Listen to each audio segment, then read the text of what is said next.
So Netflix నుంచి 'the electric state' అనే ఒక మూవీ వచ్చిందనమాట. ఈ సినిమా director Joe and Anthony Russo. 'Avengers Infinity War' and 'End Game' తీసినోళ్ళు అండ్ ఆల్సో నెక్స్ట్ వచ్చే 'డూమ్స్‌డే' అండ్ 'సీక్రెట్ వార్స్' తీసే వాళ్ళు కూడా వాళ్ళే. హైలైట్ ఏంటో తెలుసా? ఈ సినిమా స్క్రీన్ ప్లే ఇచ్చింది కూడా 'ఇన్ఫినిటీ వార్' 'ఎండ్ గేమ్' రాసిన రైటర్సే. Markus and McFeely are back with this film. సినిమా ఎలా ఉందంటే మాత్రం నాకు 'డూమ్స్‌డే' మీద పిచ్చి డౌట్లు వస్తున్నాయి ఇప్పుడు. అంటే లైక్ నాకు మార్వెల్ సిచ్యువేషన్ చూస్తుంటే ఇప్పుడున్న సిచ్యువేషన్స్ లో వీళ్ళు 'డూమ్స్‌డే' బాగా తీయగలుగుతారా అని చెప్పేసి కొన్ని డౌట్స్ ఉండే అనమాట. బట్ జోవాన్ ఆంథోనీ రూసో వస్తున్నారు అండ్ ఆల్సో మెక్‌ఫీలీ వస్తున్నాడు కాబట్టి వీళ్ళు మంచి సినిమా తీస్తారని కొంచెం నమ్మకం ఉండే. బట్ వీళ్ళే ఇప్పుడు 'ఎలక్ట్రిక్ స్టేట్' లాంటి ఒక సినిమా తీసినప్పుడు బాబాయ్ నాకు పిచ్చి డౌట్లు వస్తున్నాయి. బట్ స్టిల్ మార్వెల్ లో మంచి క్యారెక్టర్స్ ఉన్నాయి, అది పక్క పెట్టినా గానీ అసలు 'ఎలక్ట్రిక్ స్టేట్' ఎలా ఉందంటే మాత్రం ఒక యూనిక్ పాయింట్.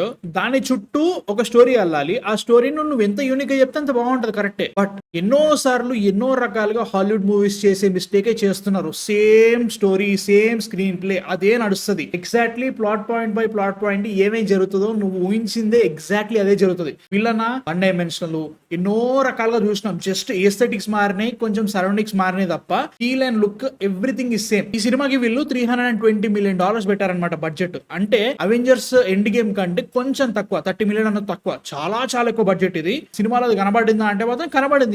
చాలా వరకు వాళ్ళ రోబోట్స్ లైవ్ గా తయారు చేసినట్టున్నారు, ఎందుకంటే రెఫరెన్సెస్ కోసం అండ్ ఆల్సో సీజీ కూడా చాలానే పెట్టుకున్నారు. బట్ అన్నిటి కోసం పెట్టారు. But is it worth it? No, I don't think so. ఎందుకంటే ఫస్ట్ ఆఫ్ ఆల్ స్టోరీలో ఎమోషనల్ పాయింట్స్ ఉన్నాయి, ఎమోషన్ ఇక్కడ కూడా కన్వే కాలేదు అన్నట్టు. అది పెద్ద ప్రాబ్లం. నాకు జోవాన్ ఆంథోనీ రూసో మీద నాకు అదే బాధ అనిపిస్తుంది. ఇప్పుడు ఎండ్ గేమ్ తర్వాత వాళ్ళు రిలీజ్ చేసిన ఏ సినిమా కూడా అంత బాగా లేదు, ఎమోషనల్ గా ఏది కనెక్ట్ కాదు. అండ్ ఆల్సో స్టోరీ కూడా చాలా వరకు కుకీ కట్టర్ స్టఫ్ లే కనిపిస్తుంది అనమాట. ఇది ఆల్రెడీ చాలా చూసాము, ఇది ఒక టెంప్లెట్.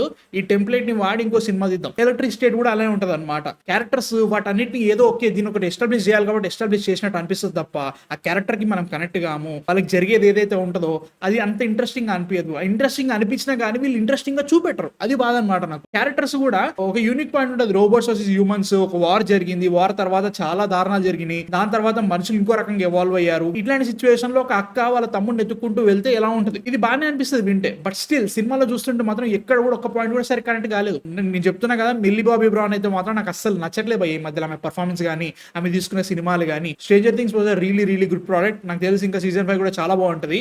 But that's it. దాని తర్వాత ఆమె ఎనోలా హోమ్స్ తప్ప ఇంకేది కూడా నాకు నచ్చలే అనే ఫీలింగ్. దీంట్లో కూడా ఒక్క ఎమోషన్ కనెక్ట్ కాలేదు. క్రిస్ ప్రాక్టిక్ అసలు సినిమాలో ఉండడానికి రీజనే లేదు. అంటే లైక్ నెక్స్ట్ ఏం జరుగుతుంది, ఒక పాయింట్ తర్వాత నువ్వేం చేస్తున్నావు, ఒక పర్పస్ ఏంటి నీ క్యారెక్టర్ కంటే ఏమీ లేదు.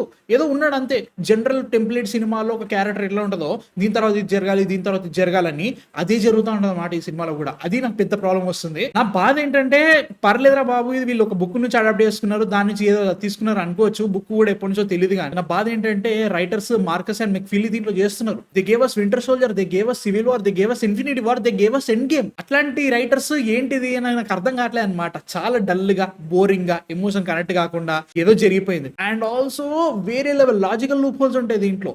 ఒక్క బాడీకి కనెక్ట్ అవుతూ టోటల్ వరల్డ్ బతుకుతుందా? అట్లా నడుస్తుంది కనీసం. పోనీ అట్లా జరుగుతుంది అనుకుందాం. కంటింజెన్సీ ప్లాన్స్ లేవా? విలన్ గారు పెద్ద బిల్డప్ ఇస్తా ఉంటాడు అనమాట, నేను ప్రపంచాన్ని కాపాడనని చెప్పేసి. కనీసం కామన్ సెన్స్ తో ఆలోచిస్తే ఇంకో ప్లాన్ ఎత్తుకాలని చెప్పేసి ఆలోచన వస్తుంది. అది లేకుండా ఒక్కరితోటి కంప్లీట్ చేసేద్దాం అనుకున్నావా?